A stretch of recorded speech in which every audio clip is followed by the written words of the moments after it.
আমি টোটাল মাস হসপিটালে, Khaja Yunus Ali medical college and হসপিটালে। আমার বাসায় কিছুই চলে নাই, ফ্রিজ টিভি কিছুই না। সুপ্রিয় দর্শক, আসসালামু আলাইকুম। এখন আমি কি আমার কাজকর্ম বাদ দিয়ে মিটারটা ধরে নিয়ে বসে থাকবো? এখন বলতে পারেন হাশেম ভাই কেন ধরে নিয়ে বসে থাকবেন? এই দেখেন, এটা হলো আমার গত 2 মাসের বিদ্যুৎ বিলের কাগজ। যখন আমাদের বিদ্যুৎ বিলটা বেশি আসে তখন তো আপনাদের মাথা ব্যথা থাকে না? যখন বেশি আসে তখন কেন আপনাদের মাথা ব্যথা থাকে না যে একটা গ্রাহকের বিদ্যুৎ বিল কেন এত বেশি আসে? দেখি একটু। যখন একটু তুলনামূলকভাবে কম আসে তখনই তারা অফিস থেকে লোক পাঠায়। লোক এসে জিজ্ঞেস করে আপনার বাসায় কয়টা ফ্যান চলে, কয়টা ফ্রিজ চলে, কয়টা টিভি চলে, লিখে নিয়ে যায়। লিখে নেওয়ার পরের মাসে বিদ্যুৎ বিলের অবস্থা তো দেখেন। আমার অ্যাজ ইউজুয়াল বিদ্যুৎ বিল আসে হলো আপনার 235 টাকা করে। ইউনিট পুরাই আমি 35 ইউনিট, আমার অ্যাজ ইউজুয়াল প্রতি মাসে যা পুরাই আমি। আমার তো বাসায় ওই ল্যাপটপ চলে, একটা টিভি চলে, একটা ফ্রিজ চলে, কয়েকটা বাতি জ্বলে, প্রত্যেক মাসে সেম। ল্যাপটপ তো আর সবসময় চলে না।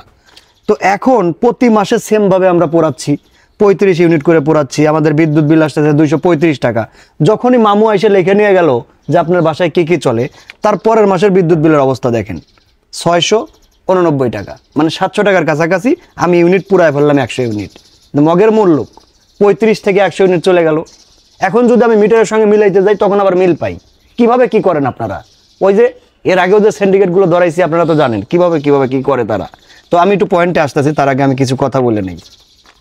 এই বিদ্যুতের ব্যতিক্রম যদি কিছু থাকতো, যেমন এই যে শার্টের বিকল্প কি?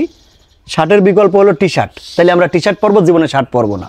মেইন কথা হচ্ছে এই বিদ্যুতের বিকল্প কিছু নাই, ব্যতিক্রম কিছু নাই, যে কারণে তারা আমাদের মতো গ্রাহকের চোখ মুখ বাইধা ইচ্ছা মতো ব্যবহার করতেছে।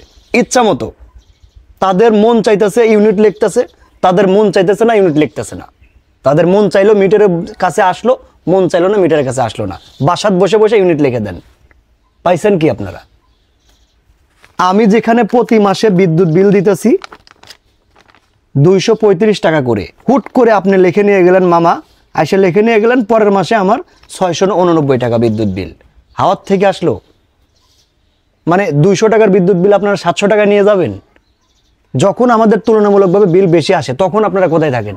আপনারা জানেন গত 1 মাস 1.5 মাসের মতো আমি হসপিটালেই ছিলাম আমার ওয়াইফকে নিয়ে। তো যে মাসে লিখে নিয়ে গেছে সেই মাসে টোটালি তো আমি হসপিটালে।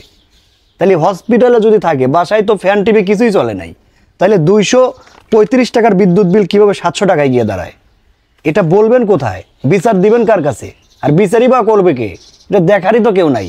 বিদ্যুৎ বিল লেখার লোক আছে আর বিদ্যুৎ বিল নেওয়ার লোক আছে, কিন্তু কেন আসলো, কিভাবে আসলো, এটা দেখারও লোক নাই, বলারও কেউ নাই। ওই যে লিখে নিয়ে গেছে মামা কি কি চলে, লেখে যে মাসে নিছে পরের মাসে এসে। তো এখন আমি চিন্তা করছি মিটারের বগলে দাঁড়ায় থাকবো, মামা আসুক লিখতে।